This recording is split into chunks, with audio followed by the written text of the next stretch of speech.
Hey everyone, welcome to Coffee with Changemakers. I'm Robin. And I'm Yoshi. On the Coffee with Changemakers podcast, we explore the stories of changemakers taking on some of today's biggest social and environmental challenges. Every episode, we host an intimate conversation on social impact and leadership, where we listen, learn, and connect over a cup of coffee with inspiring guests from all over the world. So before we jump into today's episode, we have a quick ask. If you enjoy our conversations, it would mean the world to us if you subscribe, rate, and perhaps even tell a friend about the show. Your support helps us bring even more inspiring guests onto future episodes. So, here's today's coffee chat. Enjoy.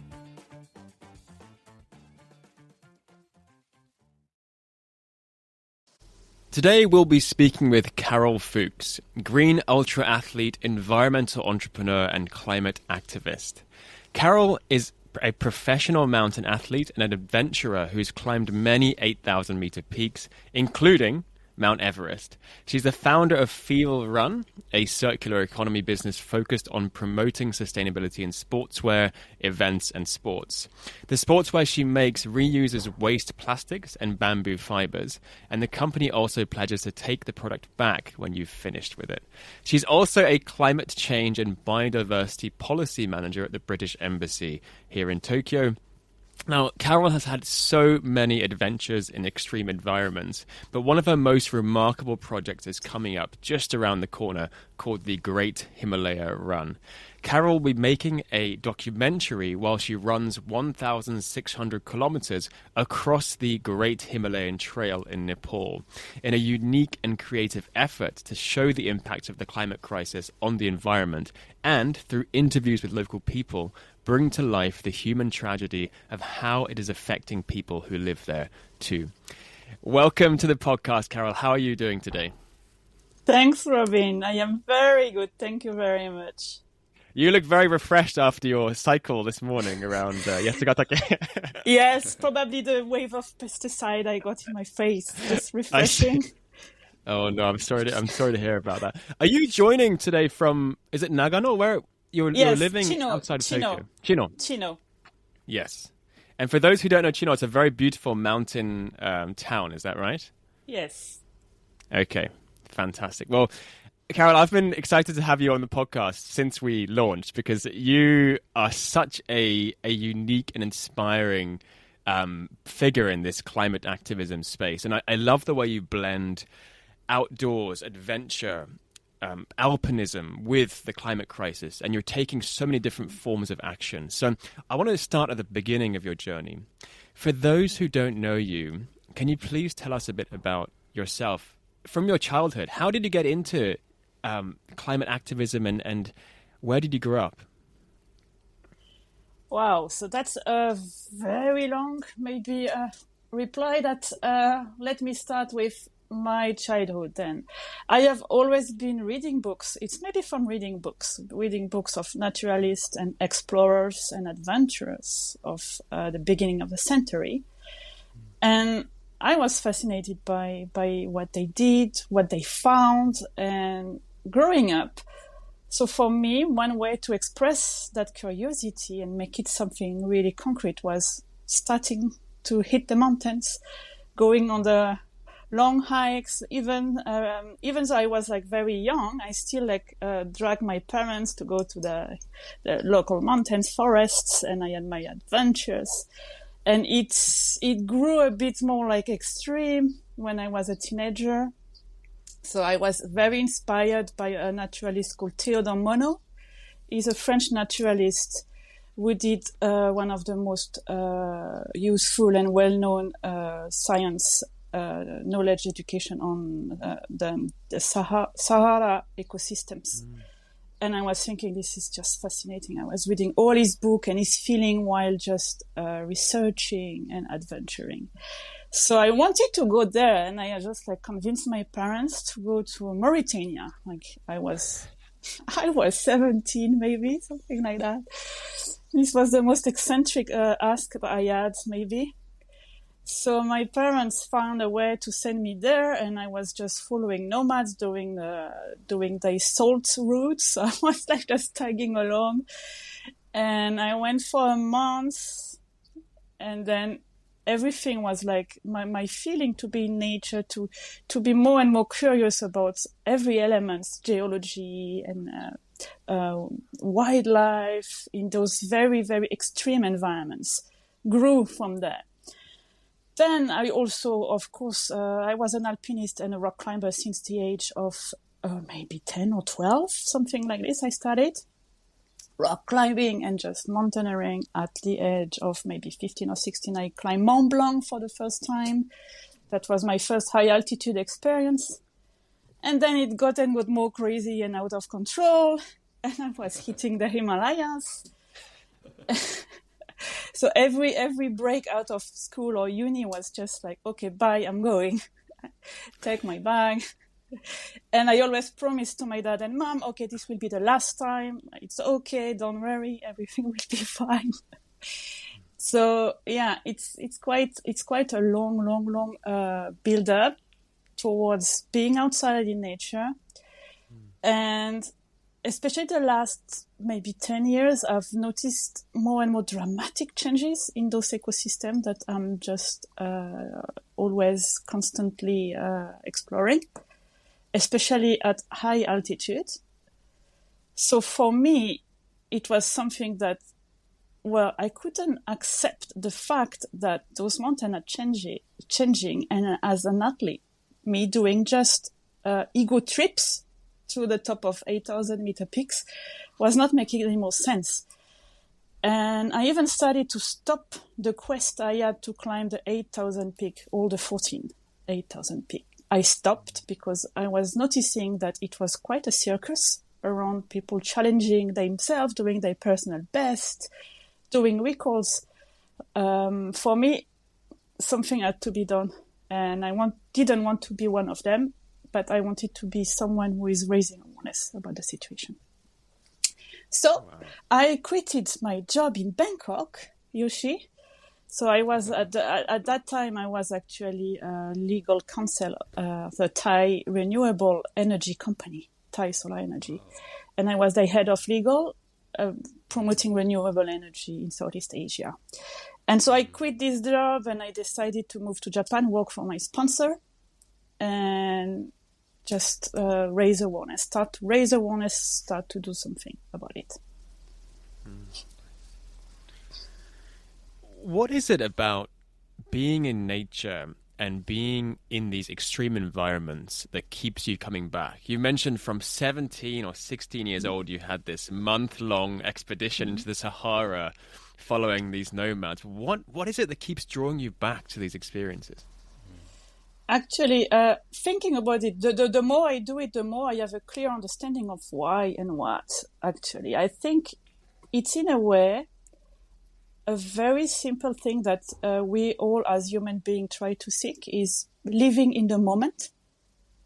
And actually, when you are in nature, you are high in a mountain, nothing else really matters. Like the daily petty problem of humans are vanishing because you are part of the whole system, you are part of the universe, I would say.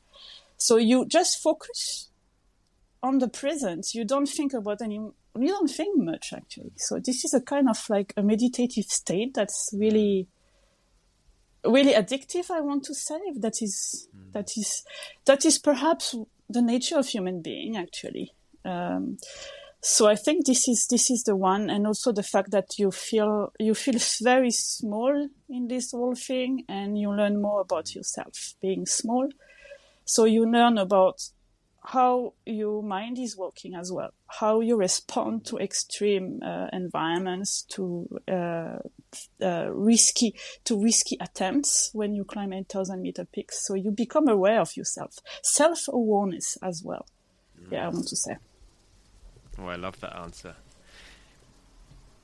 For me, it sounds like being outside and running and being deep in nature is a way to zoom out for you and feel the sense of perspective, I think is the word that you mentioned, and to be truly present in that moment.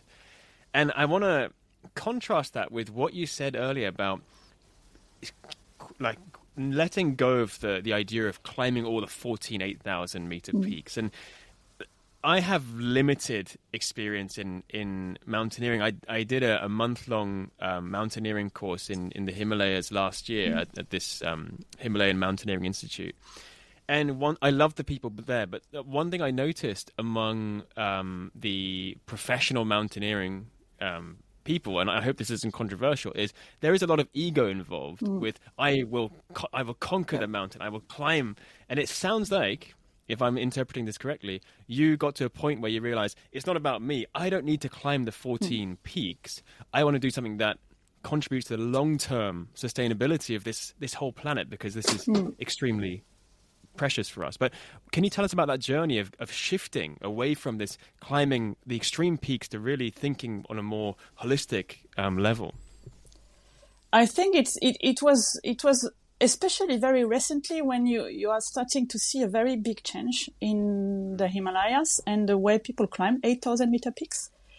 8,000 meter peaks was just like super restricted to a few elites. Like if you come back to Reinhard Messner, those authentic, I want to say, I insist, authentic mountaineering and alpinists who really like came there with like the bare minimum, with their own skills, risking everything. And then because of their passion for the mountains and for the endurance and for the sports, versus what is developing right now at a super fast pace. Those figures, like even local figures in Nepal, starting to raise, and supermodels coming to the scene of 8,000 meter peaks, using huge amount of resources that have no place in those environments because it's harming the mountains. And then using that as a way to showcase and being like a kind of, I don't know how to call them, influencers, and showing that they ego trip purely, and at the expense of the ecosystem and the mountains, inspiring others to do the same. And it's like, okay, I've climbed Mount Everest 3 times in one season, and I have done that, and that's like, well, maybe I can climbing backwards in the future. I don't know. It's like, and at the same time, those mountains are sacred. When you think Shomolunga is a goddess, those mountains are very important. They are the sacred places for those people living there, and relying on the mountains, relying on the water, relying on everything that's linked to glacier. And so if we go there and don't respect those environments, it's just like, it doesn't make sense at all, and it's really disappointing. Yeah. And through these peak experiences of going to these extreme places and seeing so much around the world, what kind of changes are you seeing on the environment through or because of the climate crisis? So one of the biggest, I think, it's in terms of a visual impact as well, is the seasonal change. So if, for example, if you see the Himalayas, a winter expedition used to be something extremely difficult, extremely hard to get it right because of the weather, because of the snow. So now winter expeditions are becoming more and more successful and more frequent, and the climbing season are more open. So you see people climbing for a longer period or even shorter period, it depends. So it's really changing the climbing season. And also here in Japan, for example, for people listening from Japan, here in Japan, you can see that the season as well are changing. So you see a big change in snow, for example. Snow is coming later, and it's really like unpredictable. The snowfall are very, very unpredictable. There is a lot of rainfall this year, for example, in the mountains, and insects also. The insects are changing. So you see I mentioned that very recently, the semi actually. The semi are coming higher, which is like something really, really very strange when you hike or run, and suddenly you hear semi at 2,500 meter high. It's like, wow. And the flowers also are blooming, they're blooming later. And it's really, things are really, really strange, very strange in the mountains, actually. Right. And seeing these things must move you to take action. And I know you've done so many different initiatives and companies and projects focusing on the climate crisis. But can you tell us what was the spark that helped you shift from this outdoor alpinism adventure to starting your own business and your own initiatives? Yeah, I think it's very simple. I was thinking, what can I do at my level to make a change, to make an impact, actually, to make a concrete action? Because it's really easy to advocate and talk and say, oh, yeah, we need to do that. But if action are not following, then you just talk, and this is not helpful. So I decided what I know the best is mountain.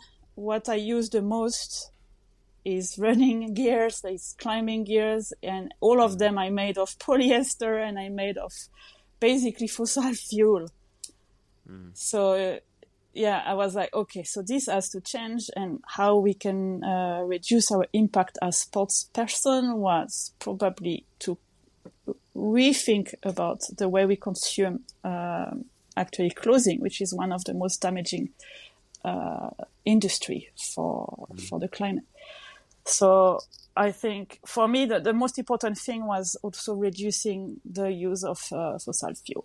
So this was a way, using circular economy and using a recycled plastic, recycled PET to make clothes, to make apparels. So I think this is the first concept, and also reduce the waste. So actually, when the product is damaged or used, so then we should recycle it. We should not throw it away.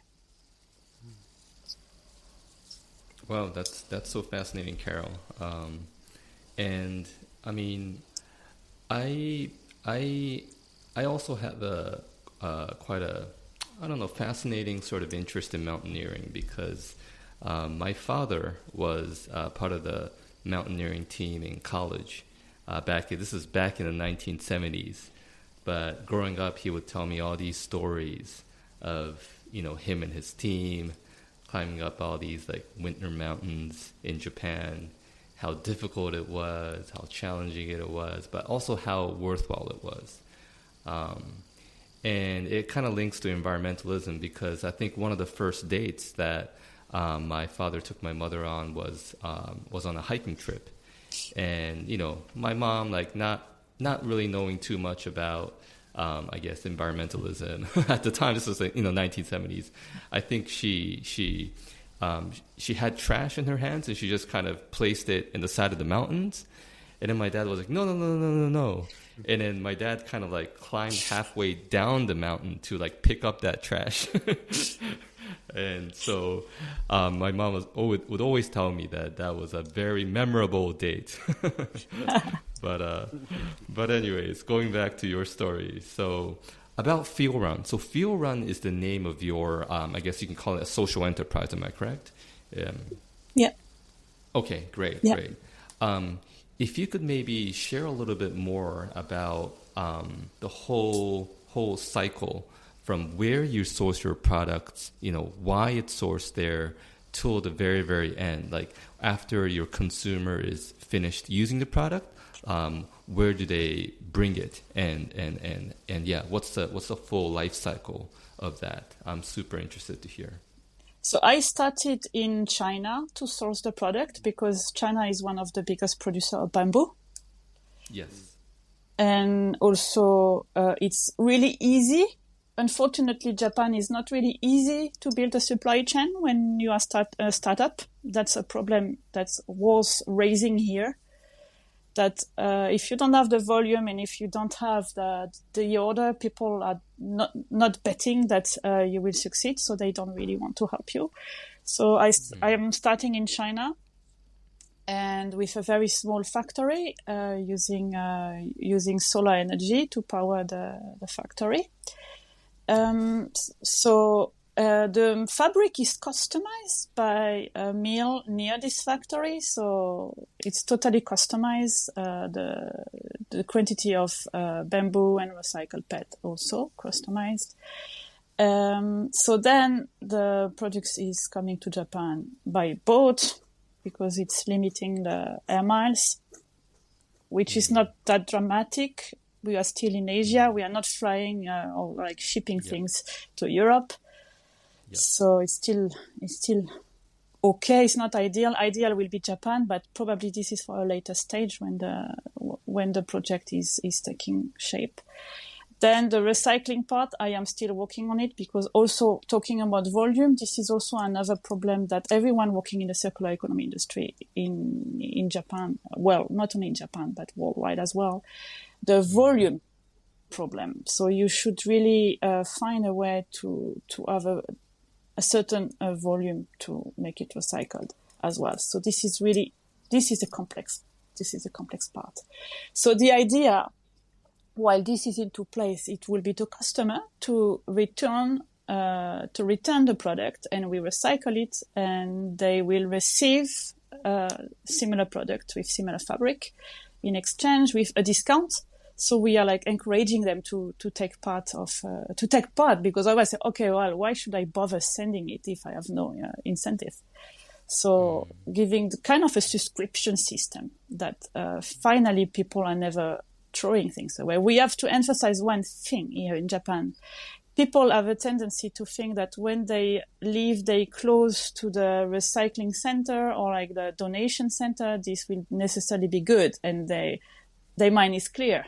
This is totally wrong because, well, we all know that the clothes really won't reach the poorest people who really need it. Or some would, but mostly it will end up in the incinerator.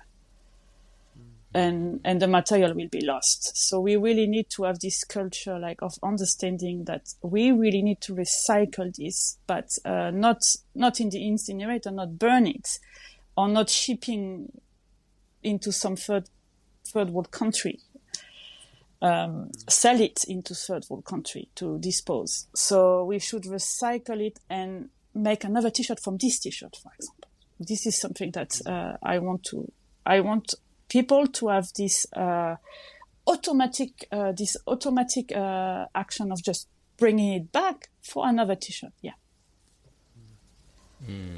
I think you raised a really excellent point there, Carole, because, you know, in Japan, and because you've lived in Japan for a while now, you probably know this, but here in Japan, we have to sort of divide our trash, and there are very specific days when that type of trash is picked up.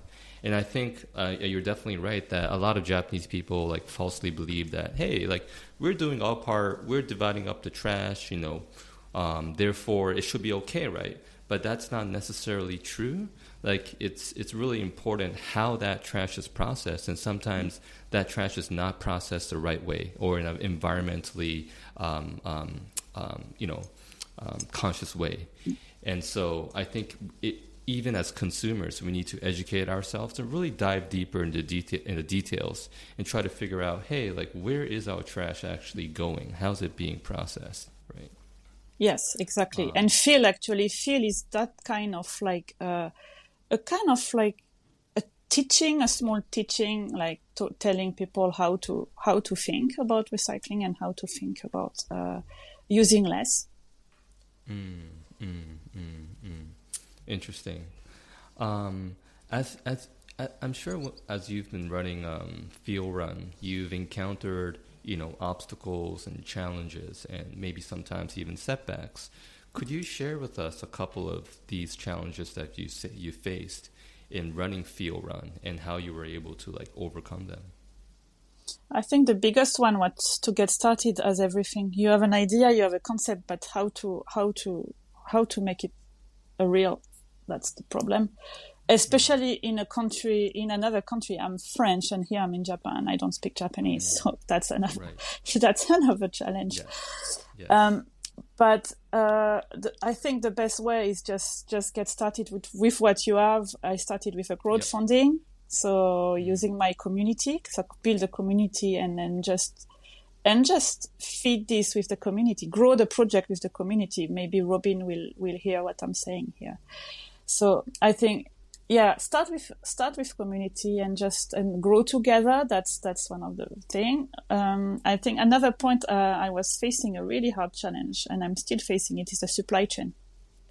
Building up a supply chain when you don't have a big market. So this was one of the main obstacles I had, especially on the recycling part. So I'm still struggling to build this circular economy cycle here in Japan.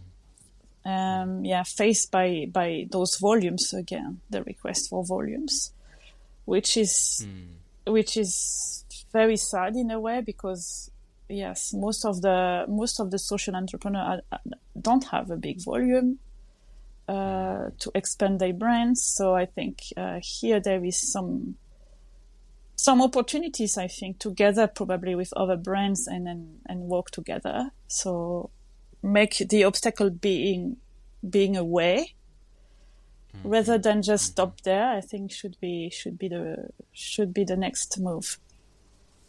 Interesting.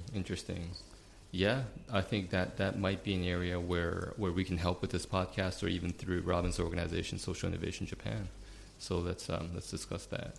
On the flip side, have you had any sort of, or could you share a success story or a really, really proud moment in your journey with Feel Run, where you were like, I feel like I'm making a difference. Like, this was all worth it despite all the challenges you faced. Yes, this is very recently, actually. One of my Japanese superhero called Tanaka-san. Tanaka-san is the founder of a bicycle brand called Sippo.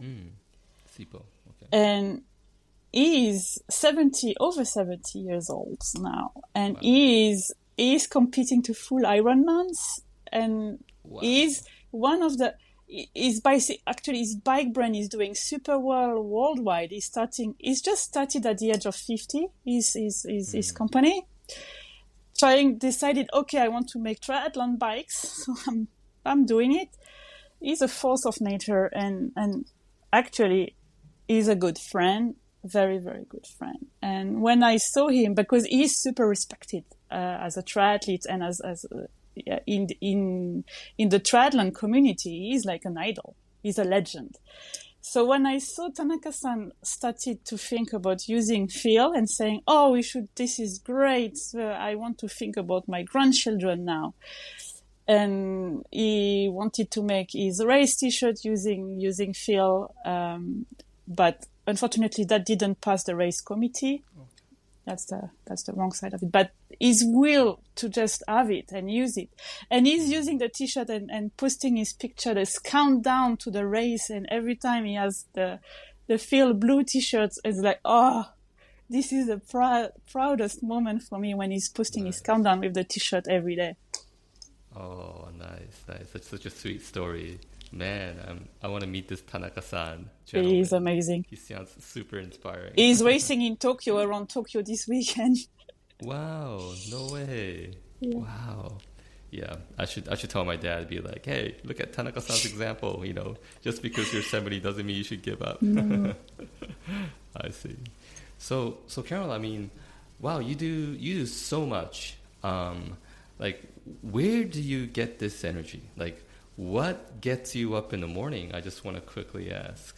How do you keep moving forward? I think I don't do enough. I think I'm pretty lazy. To be honest. No, what are you talking about? Well, talking about the show Coffee Guy Studio, I think what keeps me waking up is just coffee. Coffee. Great answer. You're on the right show. Yes, I'm on the right show. I think Excellent. Everything is around coffee, and suddenly when I wake up in the morning, the first thing I have, I'm not thinking much. I'm just trying to live in the present. So I wake up and have my coffee. This is my biggest reward. And then I decide how I train. So the energy, maybe it's just coming not only from coffee, but just powered by coffee. But I think if you have a passion, if you have some projects, if you have goals, then it's really easy to wake up.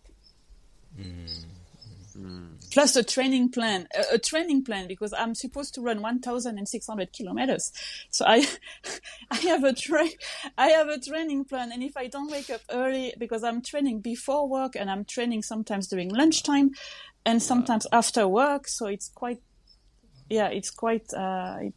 difficult to organize. So this sport is also the energy that I have to keep going at work as well. I think sport and the adrenaline I get such a huge amount of adrenaline after training that I'm ready for everything. Yeah. I'd love to ask, Carole, how do you structure your days? Because you do so many things. You also do grueling training. I follow you on social media. You're always like running and organizing events and runs and things. How do you structure your days? I structure it. I used to have a training plan with coaches, but it didn't quite work. So I organize it myself now.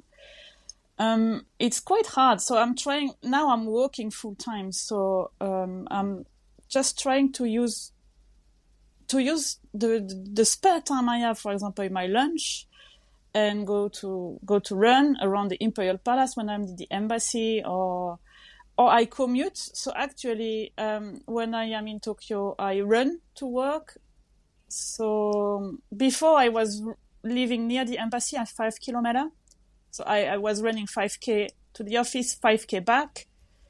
Now I changed my place and I am living in Soka. So I am running from Kitasenju to the embassy, so which is 10K. Okay. So run commute. Which is also helping me to raise awareness. Hey, we can just run and make it a nice exercise and just save energy.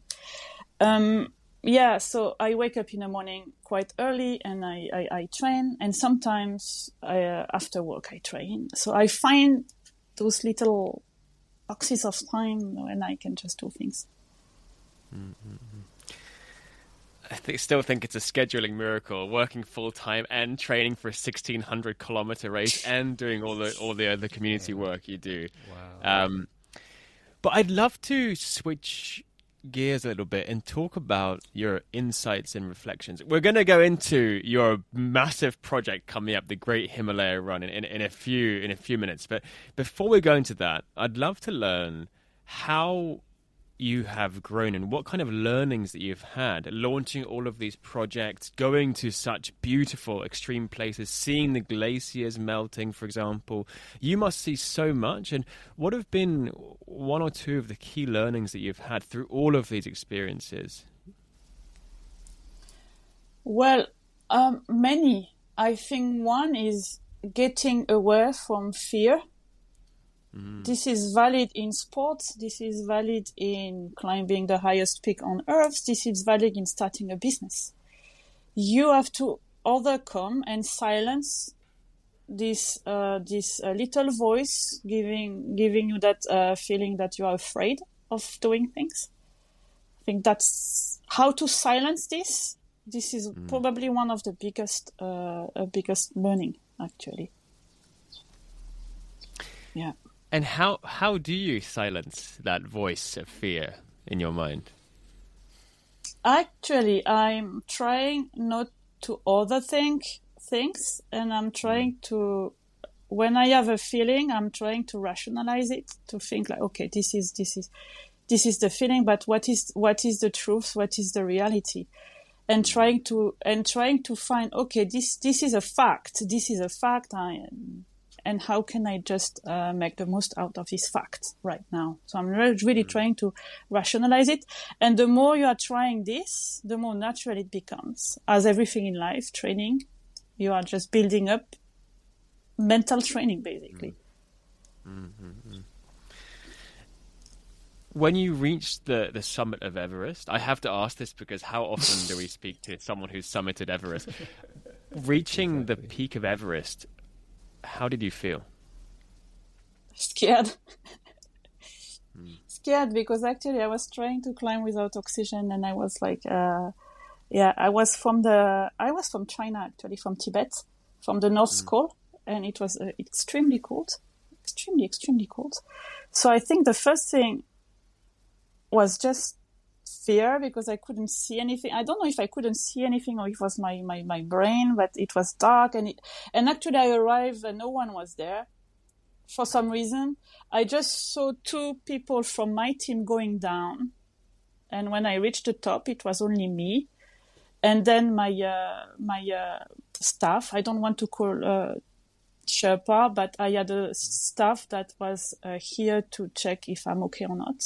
And he arrived right after me. He was at the back. Because I tried to go without much support as well. So he was at the back just... backing up in something goes wrong. So I was afraid, but I have a funny story on that I tell very often. I arrived faster than expected, so I didn't see the sunrise. I arrived, it was probably between 3 or 4 a.m. It was totally dark, like in a pot, no star.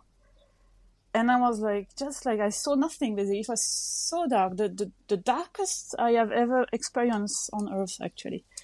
Am I in space or what's going on here? And my head torch flashed into a statue.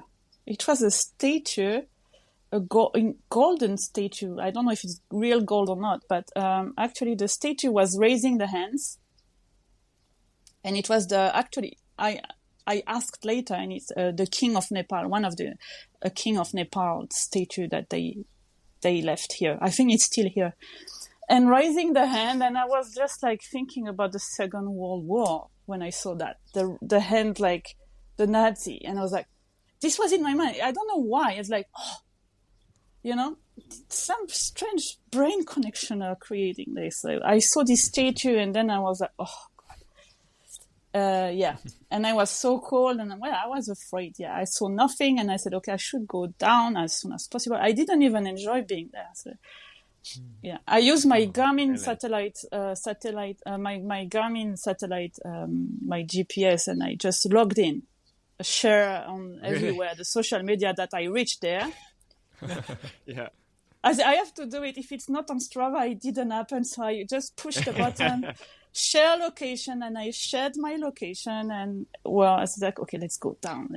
I even forgot. I have only one picture, I think. Really? I didn't care. I really didn't care. I wanted to go down, and I was scared. Yeah. Quick question before we move on. So, I guess, is it too dangerous? Is it too cold for you to stay there for another hour to catch the sunrise? Is that just not possible on the peak of Everest? No, not for me. I was super cold and I was shivering and it was super windy. It depends. Wow. It was not a right. No, it was not. No. I just couldn't stay more than. I didn't even stay a minute. I think I don't know. I don't even know how long, but very short. I see. Okay. And it's I was amazing thinking. Go ahead. So one thing I was thinking, don't go down the wrong side, don't go down the Nepal side. I was like, am I right? And I asked the guy at my the staff member who was with me. I was like, are we going down the right side? I was just obsessed not going down to the Nepal side for some reason. Yeah. Wow. You're too fast though. You got there too early. It sounds like. That's incredible. It's hard to predict. Yeah, it's really hard to predict actually what will happen. So I was like, I should have taken a break, but I didn't monitor anything. I didn't drink anything. I was just like zombing really? To the top. I had no notion of time and space, and I had no one to tell me because my instruction was to let me go until I am sick. Let me go. Don't tell me anything. So, yeah. Wow. And I want to just dig into this Everest story because first of all it's extremely rare, as I said, to speak to someone who's summited Everest, and I'd love to hear about the environmental issues that are happening on Everest from your experiences. I've heard glaciers are melting. I've heard that there's also a rubbish problem and also human waste issue. What are some of the issues that we're seeing on Everest? So the first on Everest, but it's more general to all the glacier in the Himalayas. It's melting at an extremely fast pace, so it's becoming more and more dangerous for us climbers. Avalanches are really frequent right now. Stones are falling. Did you see this season on Everest? A big cornice collapsed on the Hillary Steps. So the Hillary Steps has another configuration right now. Two or three climber involved. I think one dead, maybe. I forgot. So those incidents are, of course, due to the global warming. The changes of temperatures are creating like the instability of the mixture of ice and snow. So, bam, it's falling. So it's clearly dangerous. Then on the waist, this is a nightmare, especially in K2 right now, because Everest you have a lot of awareness already raised with all the cleanups. People sending expedition to clean Mount Everest. That's quite frequent right now. But less known peaks, like, yes, they are really affected by waste. Yeah. And human waste as well, of course, human waste. So this is terrible. This is really terrible. You don't really know where to melt your water. I was like, really careful where I take my snow to melt and to make my water, because I was like, did someone come here before I take the snow, you know? So it's really worrying, especially on the Nepal side again, because there are like maybe 600 people on the route.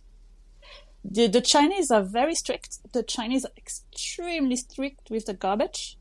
So this side, I didn't see garbage, real garbage issue. Maybe at the last camp, some oxygen bottles were left, but it's not dramatic. So it's all like the government is really watching that. Wow. Yes, but I think the human waste, that's one very concerning one, because actually this is going down to the villages. Wow, but this is sort of exactly the reason why you're doing the Great Himalaya Run, right? To raise more social awareness around a lot of these issues that your average viewer or listener might not know about. So could you tell me more about why you decided to go on your next exciting exhibition, the Great Himalaya Run? I mean, if you could tell me more about it, that'd be great. Firstly, I was this triggered by actually all those records again I mentioned on Mount Everest, and all this 14,000 peak record, like people hunting for like fame. And I was like, no, okay, I will do something else. I will just, in a very simple way, run the full Himalayas. Basically, as a not to create a counter movement saying, okay, we need to do something more meaningful by our own means, not using helicopters, not using the huge team to break the trail for Luyu and take all your 10 bottles of oxygen you need to climb a peak. Because if you take oxygen, basically, you are never above 8,000 meters. Oxygen bottles reduce, I think, the altitude at 6,000 to 7,000 meters, no more. So this is the cheat. So I thought, okay, no cheating. I will be on just doing a long run and just reporting what I see and talking to people on my way. And I was thinking to challenge people and call the documentary, because I'm still trying to find a name for the documentary. I want to call it Beyond Records, which is meaning beyond the temperature records, but beyond also people monitoring attitude there, the records. So Beyond Records. Wow. Beyond Records. Gotcha. I love that name. Beyond Records, yeah. Wow. So, I mean, I just wanted to quickly ask, has somebody else done something similar, or is this going to be a brand new thing? No, it's not. The trail it's in place. Like there is a file with exactly who has done it and from what route and from what side. Cool. Not so many people, obviously. Mostly people have done it from the cultural routes. It means that not crossing the highest pass, but going down. One of the most famous one is Lizzie Hawker, a British national. She is living in Nepal. She's a beast. She's really a beast. She did it but she didn't climb. She didn't climb the high altitude one. So she went on the cultural routes. My route, the route I'm planning is the logistic. I cannot still figure out how to exactly do it. I'm still like trying to find a way. It's crossing the highest possible route. So I have mountain passes on my map that very few people are climbing right now because it's not really used. 6,200 meters. And this is just a mountain pass, but I have to cross maybe 6 of them. And here I will need assistance definitely because I cannot spend the full 50 days with crampons and ropes on my back just to cross 5 peaks. So eventually I will need to have like someone waiting for me at the base camp with ropes and gear that I can drop when I finish crossing. Otherwise it will take me 6 months to do with the big rucksack, So all those, I'm looking at your route here. So it's 1,600 kilometers, 150,000 meters of total ascent. As you said, several passes over 6,100 meters, 18 passes over 5,000 meters. This is a huge undertaking. And as you're going through this journey, if I understand correctly, you'll be interviewing, speaking with local people and understanding about climate change through their eyes. Is that right? Can you tell us a bit more about the people you'll be speaking with? Yes, that's a very good question because I had a thought with my Nepali climate glaciologist and water management specialist, and they say, yeah, but if you want to cross the highest part, you will barely meet anyone. So, maybe the Yeti somehow I can interview, but not so sure if he's hanging out around or not. It will be interesting to interview him or her. So I think most likely I will find settlements like nomads, yak herders. Of course, I will cross the villages like Namche Bazaar. I will cross huge villages. So I'm just betting on those huge villages huge. Namche Bazaar is not huge, but maybe 400 people village. So I will target the villages, a few. But later on that, for the interviews, I may have to come back and do an interview on the lower sides as well, on the river side, to see how the river people near the river are feeling. So it will necessarily be a second stage on this because I have for the visual impact and to make this adventure meaningful, cross the highest part, to document the glacier, to document the ecosystem up there. Interview people, but then complement it with people who live downstream of those mountains. So the upstream is like this, but this is how the downstream is affected by what is happening upstream. Right, because the watershed, the water coming from the Himalayas supports millions and millions of people within that region, right? So the idea is to speak to them and understand. Yeah. And one of the biggest risks is the glacier upstream are melting. They are forming glacial lake. And glacial lake are often in Nepal one of the biggest danger because they can just flood. And then it's called glacial lake outburst. It's just bursting. And then it's totally unpredictable. And then the people downstream are just losing everything. If not their life, they are losing all their belongings, their assets. And a logistical question, Carole, when you're running, will there be someone running with you with a camera? No, at this stage of the funding, there will only be me. I can. I wanted actually the plan will be to hire a videographer and filmmaker from Nepal. One is my friend actually. She's called Shanta. She has made super nice documentary. Even she did shoot something for Morgan Freeman, The Story of Gods, in Nepal. But so far I cannot hire anyone, so it will be me. It will be me running with a GoPro and see. Okay. But that might change depending on the funding situation, is that right?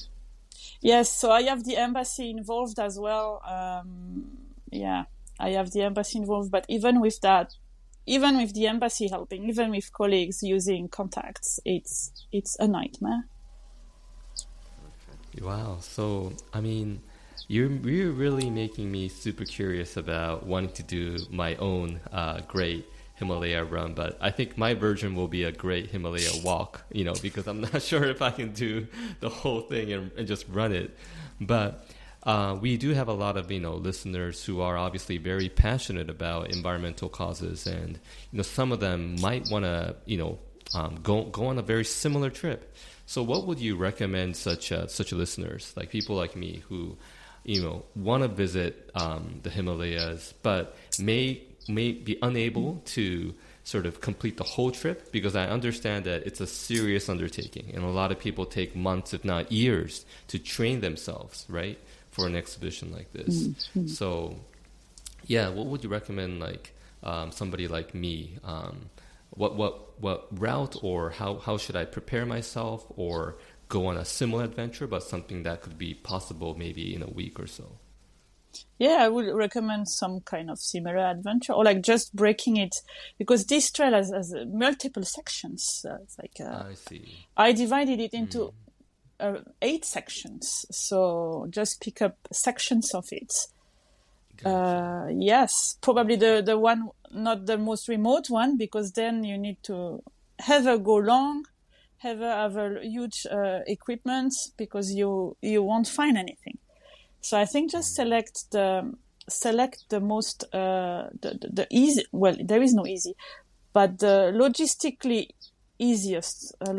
speaking, the easiest one.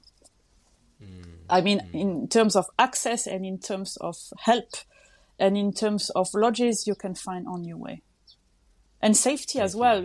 Because if you are lost, I'm still I haven't decided about the full route still yet, because.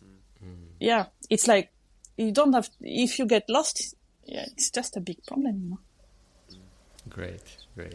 Okay, well, last but not least, we do have listeners from all walks of life who do listen to Coffee with Changemakers, and I was wondering if you could share some advice for our aspiring changemakers, because you've been there, you've done that, and you are continuing to make a lot of impact. But for a lot of our listeners who are still maybe in college, or sometimes maybe even high school, who are still thinking of doing something but haven't really figured out their journey just yet, what would be your advice or tips to get them started? That's a super nice question. I think the first thing will be, just don't try to have a full plan before doing something, because you will never have the full plan.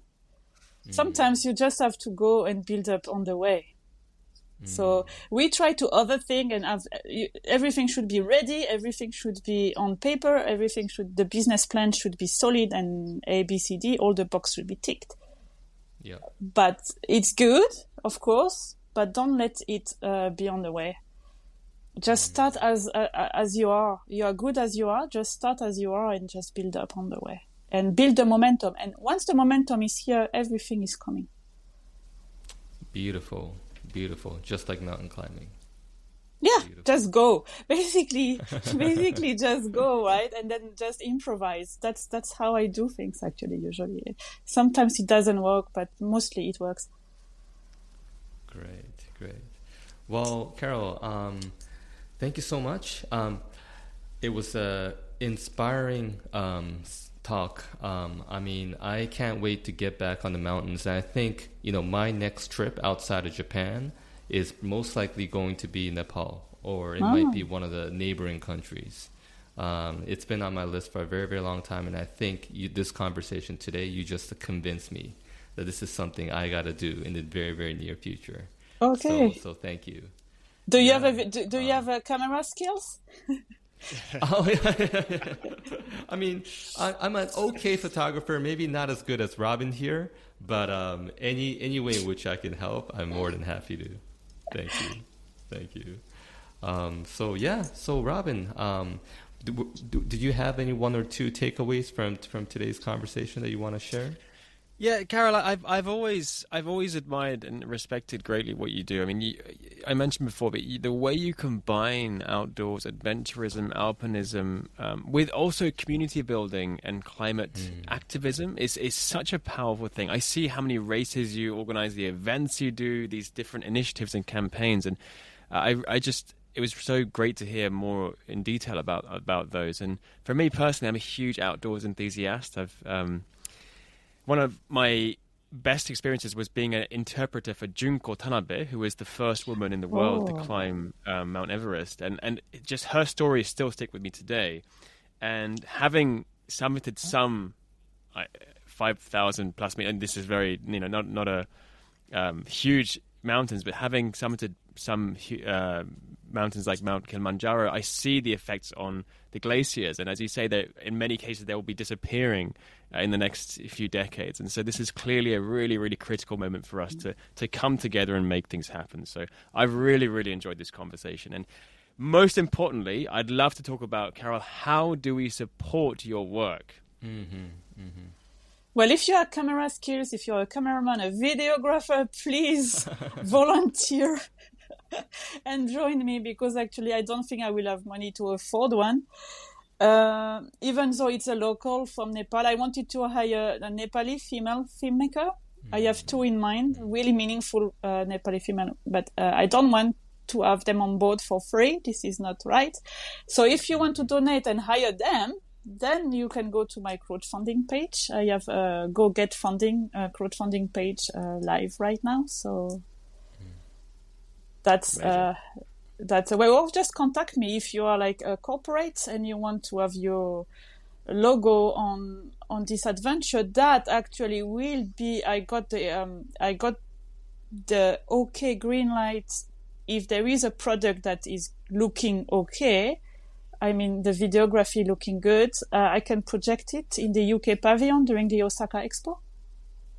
Nice. So if you have a corporate and you want to be like involved, please. There is no minimum amount.